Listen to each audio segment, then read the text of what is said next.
الحمدللہ رب العالمین والصلاة والسلام علی سید المرسلین وعلی آلہ واصحابہ وازواجہ وذریاتہ واہل بیتہ اجمعین، اما بعد فاعوذ باللہ من الشیطان الرجیم، بسم اللہ الرحمن الرحیم۔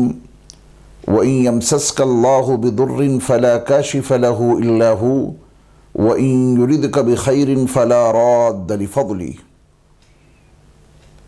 حضرات سامعین کرام، ناظرین اعظام، السلام علیکم ورحمۃ اللہ وبرکاتہ۔ میری دعا ہے اللہ تعالیٰ کی بے شمار رحمتیں اور اس کی برکتیں آپ پر نازل ہوں۔ اللہ ہمیشہ آپ کو سلامت با کرامت رکھے، تمام زمینی اور آسمانی اور فضائی بلاؤں آفتوں سے آپ سب کو محفوظ رکھے۔ اللہ پوری امت کو اپنے حفظ و امان میں رکھے۔ آج پوری دنیا نہایت نامساعد حالات سے گزر رہی ہے۔ ہر ایک خوف کے ماحول میں زندگی گزار رہا ہے۔ موت کا احساس اور موت کا ڈر ہر شخص کو ستا رہا ہے۔ کورونا وائرس ایک بڑی بلا بن کر انسانوں پر مسلط ہوئی ہے۔ اللہ اس وبا اور اس بلا سے تمام انسانوں کو محفوظ رکھے۔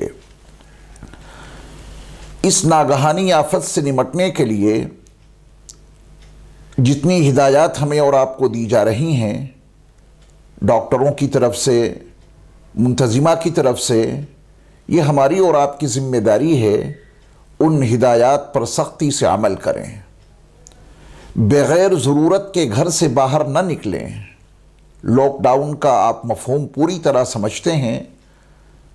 بغیر کسی ضرورت کے گھر سے باہر نہیں نکلنا ہے، لیکن اگر ہم اور آپ اس ہدایت پر عمل کرتے ہوئے اپنے گھروں میں اپنے آپ کو محفوظ رکھیں اور اس میں ایک نیت یہ کر لیں کہ ہمارے نبی علیہ السلام کی ہدایت بھی ہمارے لیے یہی ہے، تو پھر اس لاک ڈاؤن میں اپنے گھروں میں رہنے پر بھی انشاءاللہ نبی علیہ السلام کی ایک سنت پر عمل کرنے کے نتیجے میں ہمیں اور آپ کو اللہ ثواب سے ضرور مالا مال کرے گا۔ سیدنا عقبہ ابن عامر رضی اللہ تعالی عنہ بڑے مشہور صحابی ہیں۔ مصر میں قاہرہ میں آپ آرام فرما ہیں۔ میں جب مصر گیا اور سیدنا عقبہ ابن عامر رضی اللہ تعالی عنہ کے مزار مبارک پر پہنچا، آپ کی خدمت میں اس فقیر نے سلام عرض کیا اور سلام عرض کر کے ان کے احسان کو تسلیم کیا کہ آپ کے ذریعہ سے نبی علیہ السلام کا ایک فرمان مجھ تک پہنچا ہے، آپ کے ذریعہ سے وہ پیغام نبی کریم صلی اللہ علیہ وسلم کا فرمان عالی شان امت تک پہنچا ہے، اللہ آپ کو جزائے خیر عطا فرمائے۔ سیدنا عقبہ ابن عامر رضی اللہ تعالی عنہ نے ایک موقع پر نبی کریم صلی اللہ علیہ وسلم کی خدمت میں حاضر ہو کے ایک سوال کیا تھا کہ من نجات یا رسول اللہ، یا رسول اللہ صلی اللہ علیہ وسلم، نجات کس طرح ملے گی؟ ایک نجات کا طالب انسان، نجات کا خواہش مند انسان نجات کس طرح پا سکتا ہے؟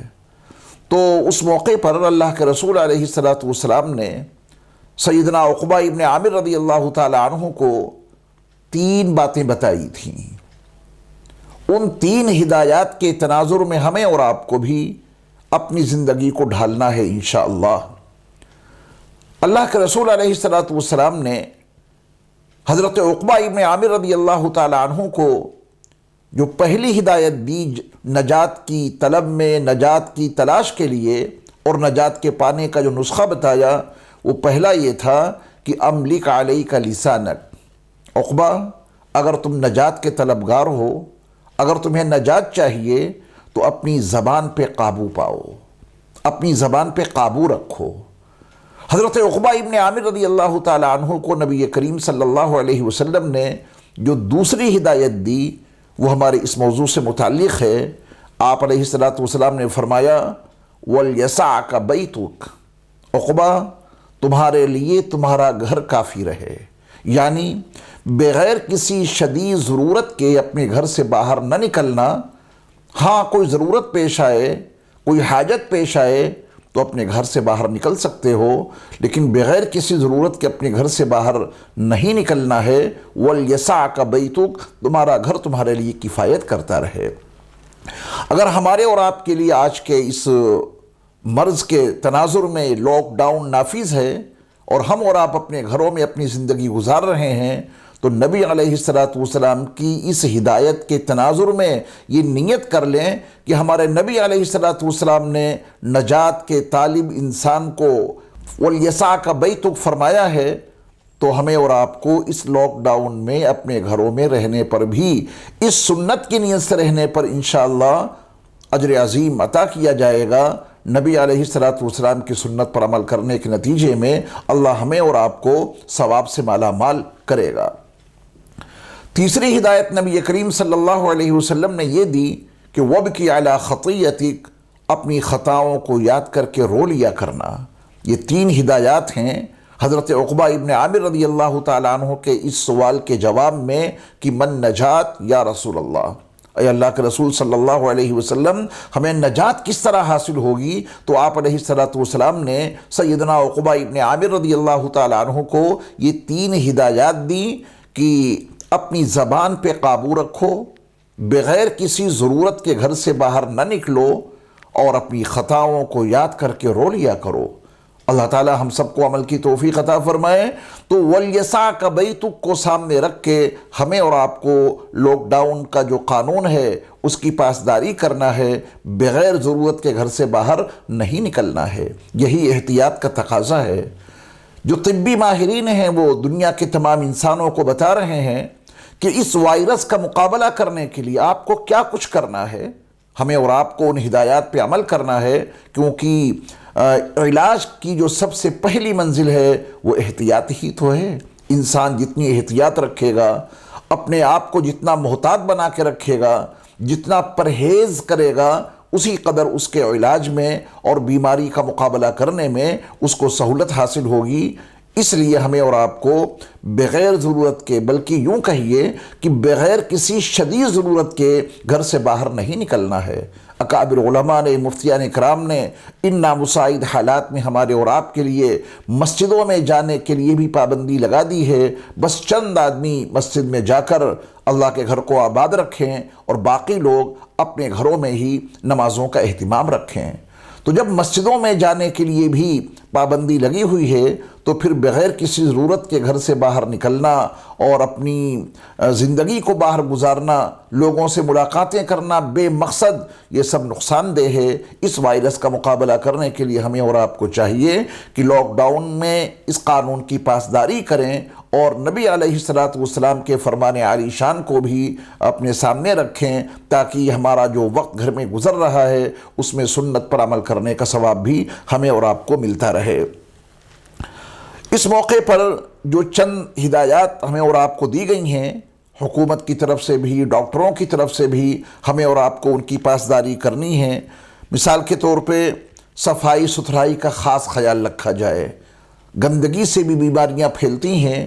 اب ظاہر بات ہے کہ ہم اور آپ الحمدللہ جس اسلام کو ماننے والے ہیں اس میں تو طہارت کو آدھا ایمان قرار دیا گیا ہے۔ یہ ہمارا اور آپ کا ایمانی فریضہ بھی ہے کہ ہم اور آپ صفائی ستھرائی کا خاص خیال رکھیں، اپنے ماحول کو صاف ستھرا رکھیں، اپنے گھروں کو صاف ستھرا رکھیں۔ بار بار ہاتھ دھونے کی تاکید کی جا رہی ہے۔ بالکل ہاتھوں کی صفائی ضروری ہے۔ کھانے سے پہلے اپنے ہاتھوں کو بہت قاعدے سے صاف کریں۔ اس کے علاوہ بھی اپنے ہاتھوں کو دھوتے رہیں۔ ہماری اور آپ کی زندگی میں تو وضو کرنا ایک ایسا عمل ہے جو نبی علیہ السلام کے فرمان عالی شان کے تناظر میں ہمارے اور آپ کے علم میں ہے۔ نبی علیہ السلام کا فرمان ہے کہ وضو یہ مومن کا ہتھیار ہے۔ ہمیں اور آپ کو چاہیے کہ ہمہ وقت باوضو رہیں۔ جب کبھی وضو ٹوٹ جائے تو ہمیں اور آپ کو وضو کرنا چاہیے۔ اس وضو میں صرف ہاتھ ہی نہیں دھلتے، بلکہ اس وضو میں کلی بھی ہے، منہ کی مکمل صفائی ہے۔ مسواک ہے، اس وضو میں ناک میں پانی ڈالنا ہے، ناک کی صفائی ہے، اس وضو میں پورے چہرے کو قاعدے سے دھونا ہے، اس وضو میں دونوں ہاتھوں کو کوہنیوں سمیت دھونا ہے، اس وضو میں قاعدے سے مسح کرنا ہے۔ اب مسح کرنے میں جہاں سر کے بالوں کو ہم مسح کرتے ہیں سر کے بالوں پر، وہیں کانوں کے اندر انگلی ڈال کر اندر باہر اس کے اوپر بھی مسح کریں، اپنی گردن کا بھی مسح کریں۔ تو اس طریقے سے ایک خاصی صفائی ستھرائی بدن کی ہوتی رہے گی۔ دونوں پیروں کو ٹخنوں سمیت دھوئیں، اپنے وضو میں انگلیوں کا خلال کریں، ہاتھوں کی انگلیوں کا بھی خلال کریں اور اپنے پیروں کی انگلیوں کا بھی خلال کریں۔ اس خلال کے نتیجے میں مزید طہارت حاصل ہوگی۔ اسی طریقے سے ایک دوسرے سے فاصلہ بنا کے رکھیں۔ جب ہماری اور آپ کی کسی سے ملاقات ہو تو ہر ملاقات پہ مصافحہ ضروری نہیں، سلام کافی ہے۔ السلام علیکم ورحمۃ اللہ وبرکاتہ، ادھر سے جواب مل جائے وعلیکم السلام ورحمۃ اللہ وبرکاتہ۔ ہمارے اکابر علماء نے، مفتیان اکرام نے وضاحت اور صراحت کر دی ہے کہ ہر ملاقات پر مصافحہ لازم اور ضروری نہیں ہے۔ اس لیے ان نامساعد حالات میں اگر ہم اور آپ صرف سلام پر اکتفا کر لیں اور مصافحہ نہ کریں تو کسی گناہ کا ارتکاب نہیں ہوگا۔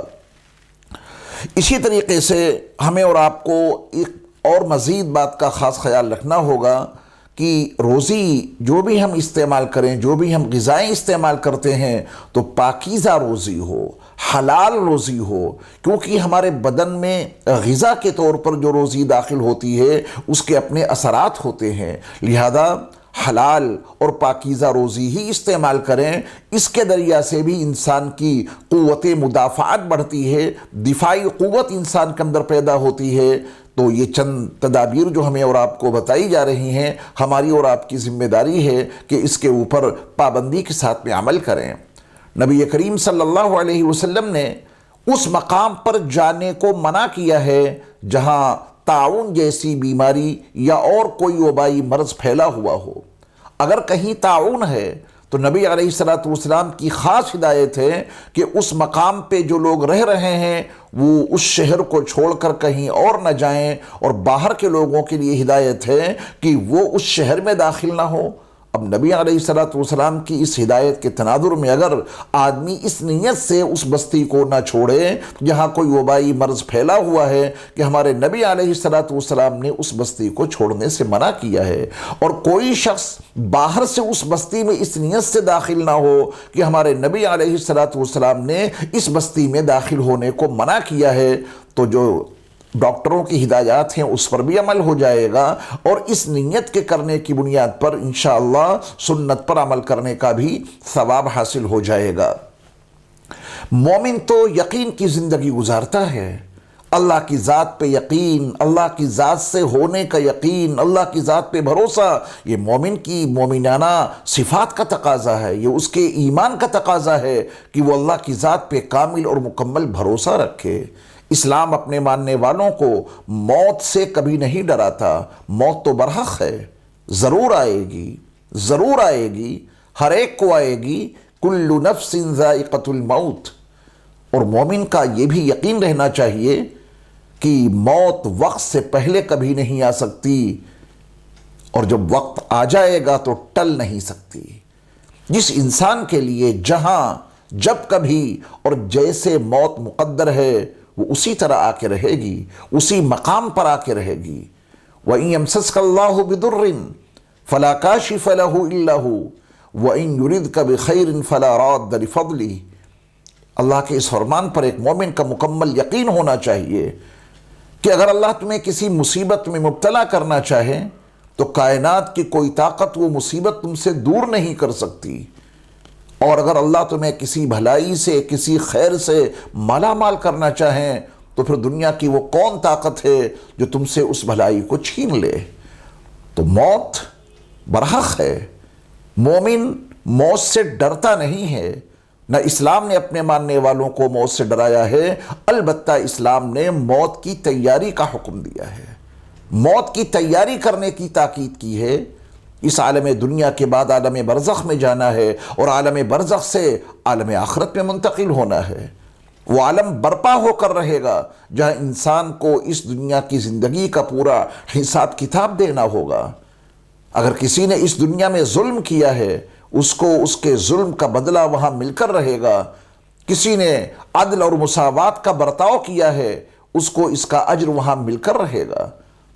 یہ دنیا صرف عمل کرنے کی جگہ ہے، بدلے کی جگہ نہیں ہے۔ انسان کو بدلہ دینے کے لیے، اس کے تمام اعمال کی مکافات کے لیے عالم آخرت کو اللہ برپا کرے گا، اور وہاں دنیا کے تمام انسانوں کے اعمال کا حساب کتاب ہوگا اور اس کے مطابق جزا اور سزا اس کو دی جائے گی۔ اس لیے موت سے کبھی ڈرنے کی کوئی ضرورت نہیں ہے، اس کو تو آنا ہے، وقت سے پہلے نہیں آ سکتی، یہ یقین رکھنا ہے، اور جب اس کا وقت آ جائے گا تو وہ ٹل نہیں سکتی۔ اذا جاء اجلہم لا یستأخرون ساعة ولا یستقدمون۔ اس یقین کے ساتھ جو انسان زندگی گزارتا ہو اس سے موت سے کیا ڈرنا اور موت کا خوف اس کے اوپر کیوں مسلط ہوگا؟ ہاں، مرنے کی تیاری کرنی ہے، موت کی تیاری کرنی ہے، اس بات سے کبھی احساس کمتری کا شکار نہیں ہونا ہے کہ آج کل کاروبار بھی ٹھپ ہو گیا، باہر کی جو مصروف زندگی تھی وہ بھی متاثر ہو گئی، کیا کریں اور کیا نہ کریں۔ اکثر لوگوں کے ذہنوں میں یہی بات آ رہی ہے، بلکہ حقیقت یہ ہے کہ اس موقع کو تو نیکیوں کے کمانے میں صرف کرنا چاہیے۔ آج کل اگر دکان کا کام رکا ہوا ہے، جو مصروف زندگی تھی وہ بالکل غیر مصروف نظر آ رہی ہے، لوگ اپنا وقت نہیں گزار پا رہے ہیں، ان کو تو یہ سوچنا چاہیے کہ ہمارے اللہ نے نیکیوں کے کمانے کا مزید موقع عطا کر دیا۔ ہمیں چاہیے کہ ہم اپنے ان فارغ اوقات میں زیادہ سے زیادہ نیکیاں کریں، اللہ کا ذکر کریں۔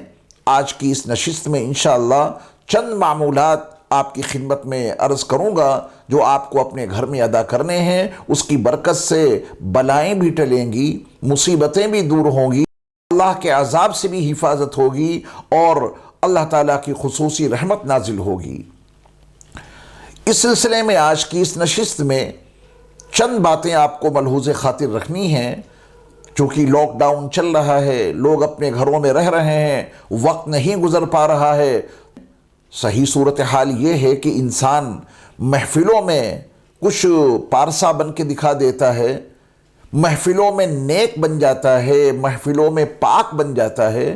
یہ کوئی معیار نہیں ہے، اصل معیار ہے تنہائی کی زندگی میں انسان پاکی کی زندگی گزارے، تنہائی کے ماحول میں پاک بن کر کے رہے، اور اس کا معیار یہ ہے کہ جب انسان کو تنہائی کا موقع نصیب ہو، اس کے ہاتھ میں موبائل ہے، ہائی سپیڈ انٹرنیٹ بھی آ رہا ہے، اس موقع پر وہ اپنی نظروں کی حفاظت کر لے، اس موقع پر وہ اپنے کانوں کی حفاظت کر لے۔ یہ ہے تنہائی کی پاکی اور یہ ہے تنہائی کی پاکیزہ زندگی۔ یہیں سے تقویٰ کا معیار معلوم ہوتا ہے۔ مجلسوں میں آ کر، محفلوں میں آ کر، جلوتوں میں آ کر انسان پاک بنا رہے لوگوں کے سامنے، یہ کوئی خاص بات اور خاص معیار نہیں ہے۔ اصل معیار یہ ہے کہ انسان اپنی تنہائی کی زندگی کو پاکیزہ بنا کے گزارے۔ تو آج ہمیں اور آپ کو لاک ڈاؤن کے نتیجے میں اپنے گھروں میں رہنے کا موقع مل رہا ہے اور لوگ اپنے گھروں میں رہ رہے ہیں، تو پھر ہم اس موقع کو غنیمت سمجھیں اور اس موقع کو اللہ کی عبادت میں، نبی علیہ السلام کی اطاعت میں زیادہ سے زیادہ مصروف رکھنے کی کوشش کریں، سنتوں کا خصوصی اہتمام کریں۔ سنتوں کے اہتمام سے جو بڑا فائدہ ہوگا اس کو میرے پیر و مرشد حضرت مولانا پیر ذوالفقار احمد صاحب نقشبندی حفظہ اللہ نے ایک بڑا عجیب نکتہ بیان کیا ہے، وہ میں آپ کے سامنے عرض کرتا ہوں۔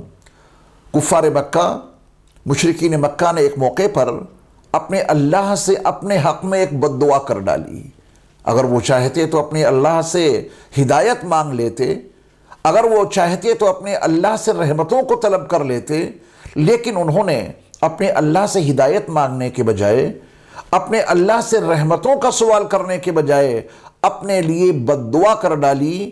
ان کی بد دعا کو قرآن نے ان الفاظ میں نقل کیا ہے، وَإِذْ قَالُوا اللَّهُمَّ إِنْ كَانَ هَذَا هُوَ الْحَقَّ مِنْ عِنْدِكَ فَأَمْطِرْ عَلَيْنَا حِجَارَةً مِنَ السَّمَاءِ أَوْ ائْتِنَا بِعَذَابٍ أَلِيمٍ۔ وہ موقع یاد کرنے کے قابل ہے کہ جب اسلام کے دشمنوں نے یہ کہا کہ اللہ اگر یہ دین، یہ قرآن برحق ہے، آپ کی طرف سے ہے، تو آپ ہمارے اوپر آسمان سے پتھروں کی بارش کر دیجئے۔ اگر یہ قرآن اور یہ دین برحق ہے تو آپ ہمارے اوپر کوئی دردناک عذاب نازل کر دیجئے۔ یہ ان لوگوں نے اپنے حق میں بد دعا کر ڈالی۔ اللہ نے ان کو اس کے جواب میں جو کچھ کہا، قرآن اس کو ان الفاظ میں نقل کرتا ہے کہ وَمَا كَانَ اللَّهُ لِيُعَذِّبَهُمْ وَأَنْتَ فِيهِمْ، میرے محبوب نبی آپ ان کے درمیان میں ہوں، اللہ ان کو عذاب دے، یہ ممکن نہیں۔ آپ کی موجودگی میں اللہ ان کو عذاب نہیں دے گا۔ آپ ان کے درمیان میں موجود ہیں، آپ کو اللہ نے رحمت للعالمین بنا کر کے بھیجا ہے، تو رحمت للعالمین جہاں موجود ہوں، ان کی موجودگی میں ان کے نہ ماننے والوں پہ اگر عذاب نازل کیا جائے، اللہ ایسا ہرگز نہیں کرے گا۔ آپ ان کے درمیان میں تشریف فرما ہیں، آپ ان کے درمیان میں موجود ہیں، اللہ آپ کی موجودگی کی برکت سے ان پر کوئی عذاب نازل نہیں کرے گا۔ ہمارے حضرت پیر صاحب فرماتے ہیں کہ جب تک اللہ کے نبی صلی اللہ علیہ وسلم اپنی ذات گرامی کے ساتھ ان کے درمیان موجود رہے، اللہ نے ذات محمدی کی برکت سے ان پر عذاب نازل نہیں کیا۔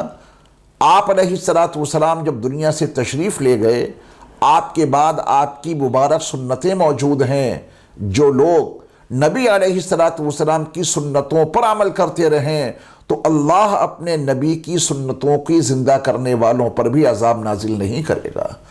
نبی علیہ السلام کی سنتیں جس ماحول میں زندہ ہوں، نبی علیہ السلام کی سنتیں جس ماحول میں برپا ہوں، تو گویا نبی علیہ السلام کی وہ صفات، نبی علیہ السلام کے وہ اعمال، نبی علیہ السلام کے وہ معمولات جو آپ نے اپنی امت کو عطا کیے ہیں، اللہ ان سنتوں کی برکت سے اس ماحول میں عذاب نازل نہیں کرے گا جہاں کے لوگ نبی علیہ السلام کی سنتوں پہ عمل کرنے والے ہیں۔ تو وَمَا كَانَ اللَّهُ لِيُعَذِّبَهُمْ وَأَنْتَ فِيهِمْ، میرے محبوب نبی آپ ان کے درمیان میں موجود ہوں، اللہ ان کو عذاب نہیں دے گا۔ آج بے شک ہمارے اور آپ کے درمیان ذات محمدی موجود نہیں ہے، لیکن نبی علیہ السلام کی سنتیں تو موجود ہیں۔ ہم اپنے رہنے سہنے میں، اپنی زندگی میں، اپنی خلوت میں، اپنی جلوت میں، اپنی پوری 24 گھنٹے کی معمولاتی زندگی میں نبی علیہ السلام کی سنتوں پہ عمل کریں گے تو انشاءاللہ سنت نبوی کی برکت سے اللہ ہماری اور آپ کی حفاظت فرمائے گا، اور تمام بلاؤں، تمام مصیبتوں سے ہماری اور آپ کی حفاظت فرمائے گا۔ اس کے بعد کا ایک جملہ اور بھی اہمیت کا حامل ہے۔ اللہ کا فرمان ہے کہ وَمَا كَانَ اللَّهُ مُعَذِّبَهُمْ وَهُمْ يَسْتَغْفِرُونَ، اور اللہ ان کو اس حال میں بھی عذاب نہیں دے گا جبکہ یہ استغفار کر رہے ہوں۔ ظاہر بات ہے کہ استغفار کی عظمت قرآن کریم کی اس آیت سے واضح ہو گئی۔ اللہ استغفار کرنے والوں پر اپنا عذاب نازل نہیں کرتا، اگرچہ وہ استغفار کرنے والے منکر ہی کیوں نہ ہو، کفر میں مبتلا کیوں نہ ہو، شرک میں مبتلا کیوں نہ ہو۔ کفر اور شرک کے ساتھ یہ استغفار فائدہ ضرور پہنچاتا ہے۔ اگر کفر اور شرک کے ساتھ یہ استغفار کا عمل مفید ثابت ہو سکتا ہے تو ایمان کے ساتھ یہ استغفار کا عمل اور زیادہ مفید ثابت ہوگا۔ اس لیے ہمیں اور آپ کو چاہیے کہ اس لاک ڈاؤن کے ماحول میں اپنے گھروں میں رہتے ہوئے استغفار کی خوب کثرت کریں۔ انشاءاللہ استغفار کی برکت سے اس بلا اور مصیبت سے ہماری اور آپ کی ضرور حفاظت ہوگی۔ استغفر اللہ، استغفر اللہ، استغفر اللہ، اتنا بھی پڑھتے رہیں، استغفار کا عمل وجود میں آ جائے گا۔ یہ اس کے آگے پڑھنا چاہیں استغفر اللہ ربی من کل ذنب واتوب الیہ، اور بھی اس کے علاوہ کلمات ہیں تو آپ استغفار کی کثرت رکھیں۔ انشاءاللہ اس کی برکت سے تمام بلاؤں، تمام مصیبتوں اور تمام ناگہانی آفتوں سے حفاظت ہوتی رہے گی۔ سیدنا عبداللہ ابن عباس رضی اللہ تعالی عنہما نبی کریم صلی اللہ علیہ وسلم کا یہ ارشاد گرامی نقل فرماتے ہیں کہ اللہ کے نبی صلی اللہ علیہ وسلم نے فرمایا من لزم الاستغفار جعل اللہ له من كل ضيق مخرجا ومن كل هم فرجا ورزقه من حيث لا يحتسب، او كما قال علیہ السلام۔ سیدنا عبداللہ ابن عباس رضی اللہ تعالی عنہما فرماتے ہیں کہ اللہ کے رسول علیہ السلام نے ارشاد فرمایا کہ جو شخص استغفار کو لازم کر لے، استغفار کو اپنے ذمے لازم کر لے، کثرت کے ساتھ میں استغفار پڑھا کرے، تو اللہ کے نبی علیہ الصلوۃ والسلام فرماتے ہیں کہ اس کو 3 انعام ملیں گے۔ پہلا انعام یہ ہے کہ کسی مصیبت، کسی تنگی میں اگر وہ گھر گیا ہے تو اللہ تعالیٰ اس تنگی اور اس مصیبت سے نکلنے کے لیے استغفار کی برکت سے کوئی نہ کوئی راستہ ضرور پیدا کر دیں گے۔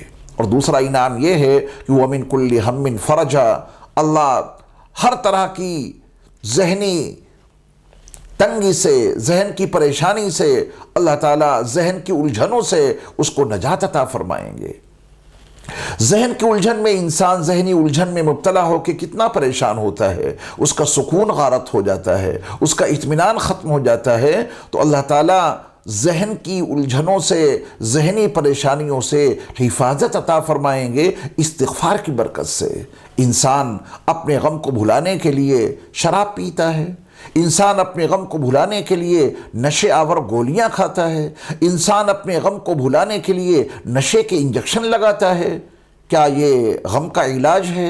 نہیں میرے ایمان والے بھائیوں، یہ نشہ غم کا علاج نہیں ہے، یہ نشے کی گولیاں غم کا علاج نہیں ہے، یہ نشے کے انجیکشن یہ غم کا علاج نہیں ہے، یہ شراب یہ غم کا علاج نہیں ہے۔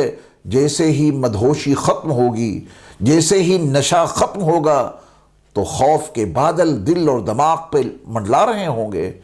غم کا اصل علاج تو وہ ہے، خوف کا اصل علاج وہ ہے جو نبی آخر الزمان حضرت محمد صلی اللہ علیہ وسلم نے ہمیں اور آپ کو عطا کیا ہے، اور وہ ہے استغفار۔ وَمِن كُلِّ هَمٍّ فَرَجًا، اللہ استغفار کی برکت سے ہر غم سے کشادگی عطا کر دیتے ہیں۔ اور تیسرا انعام یہ ہے وَرَزَقَهُ مِنْ حَيْثُ لَا يَحْتَسِبُ، جہاں سے انسان کا وہم و گمان نہیں ہوتا، وہاں سے اللہ تعالیٰ استغفار کی برکت سے انسان کو روزی عطا کرتے ہیں۔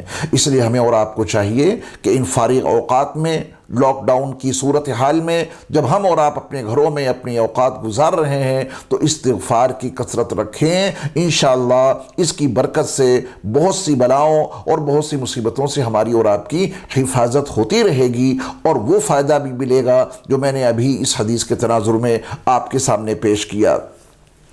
گھر میں رہتے ہوئے آپ کو جو خصوصی اعمال کرنے ہیں وہ آپ کے سامنے میں چاہتا ہوں کہ پیش کر دوں، تاکہ اس کی برکت سے ہم اور آپ اپنے گھروں میں رہتے ہوئے ان معمولات کو اپنی زندگی میں شامل رکھیں تو انشاءاللہ بڑا فائدہ ہوگا۔ پہلا کام تو یہ ہے جو ہمیں لاک ڈاؤن نہ ہونے کی حالت میں بھی اس کے اوپر عمل کرنا ہے، کوشش کریں ہمیشہ ہر وقت باوضو رہیں۔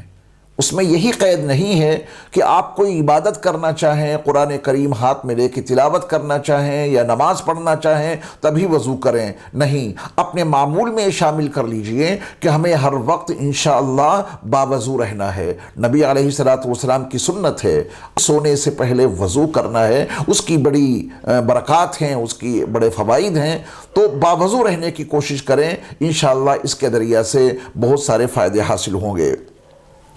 دوسرا یہ کہ جب گھر میں داخل ہوں، باہر تشریف لے گئے ہیں، گھر میں آئیں تو پہلے وضو کریں، وضو کر کے 2 رکعت نماز پڑھیں۔ گھر سے باہر جانا ہے تو پہلے وضو کریں اور 2 رکعت نماز پڑھیں، اس کے بعد گھر سے باہر نکلیں۔ حدیث پاک میں نبی کریم صلی اللہ علیہ وسلم کا فرمان عالی شان ہے کہ جب تم گھر میں داخل ہو تو 2 رکعت نماز پڑھو۔ یہ 2 رکعت نماز تم کو داخل ہونے کے بعد کی جو برائیاں ہیں، جو نقصانات ہیں، اس سے تمہاری حفاظت کریں گی یہ 2 رکعت نماز۔ اور جب تم کو گھر سے باہر نکلنا ہے تو 2 رکعت نماز پڑھو، اس کے بعد گھر سے باہر جاؤ، جو باہر کی جو برائیاں ہیں وہ ان 2 رکعت نماز کی برکت سے تمہاری ان سے حفاظت رہے گی۔ اس لیے گھر میں آئیں تو 2 رکعت نماز پڑھیں، گھر سے باہر جائیں تو پہلے 2 رکعت نماز پڑھیں، اس کے بعد گھر سے باہر نکلیں۔ نمازوں کا اہتمام تو ضروری ہے ہی۔ آج کل مجبوری میں مسجد میں نہیں پہنچ پا رہے ہیں بلکہ اپنے گھر میں نماز ادا کر رہے ہیں، تو اپنے گھروں میں رہتے ہوئے نمازوں کا مکمل اہتمام رکھیں۔ بعض ساتھیوں نے بتایا کہ اہل ایمان گھروں میں اپنا وقت گزار رہے ہیں، کوئی کام نہیں کرتے ہیں پھر بھی نماز نہیں پڑھ رہے ہیں، میرے ایمان والے بھائیوں یہ بڑے افسوس کی بات ہے۔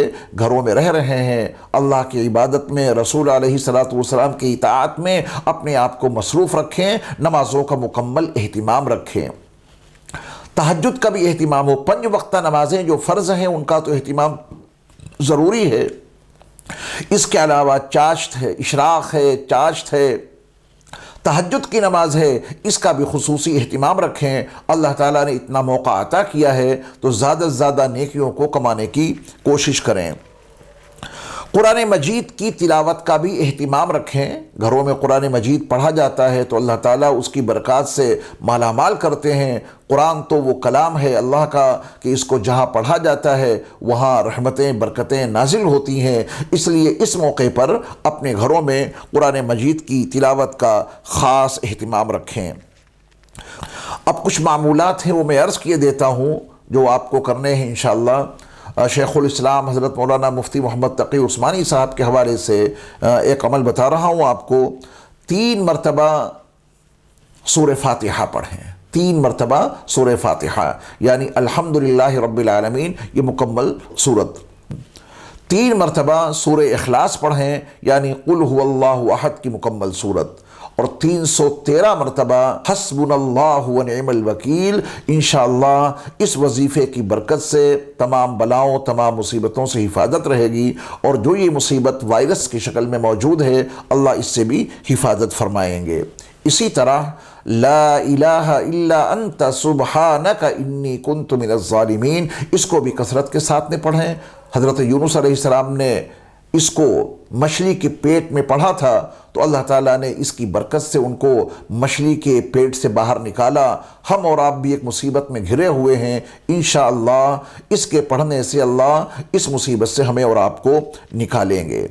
سونے سے پہلے سورہ بقرہ کی آخری 2 آیتیں آمن الرسول سے لے کر کے فانصرنا علی القوم الکافرین تک، یعنی سورہ بقرہ کی آخری 2 آیتیں سونے سے پہلے بلند آواز سے اپنے اپنے قبروں میں پڑھیں، اور پھر درود شریف کی کثرت رکھیں، درود پاک زیادہ سے زیادہ پڑھیں، اس لیے کہ درود پاک کے پڑھنے سے رحمتوں کا نزول ہوتا ہے، گناہوں کی معافی ہوتی ہے، درجات کی بلندی حاصل ہوتی ہے۔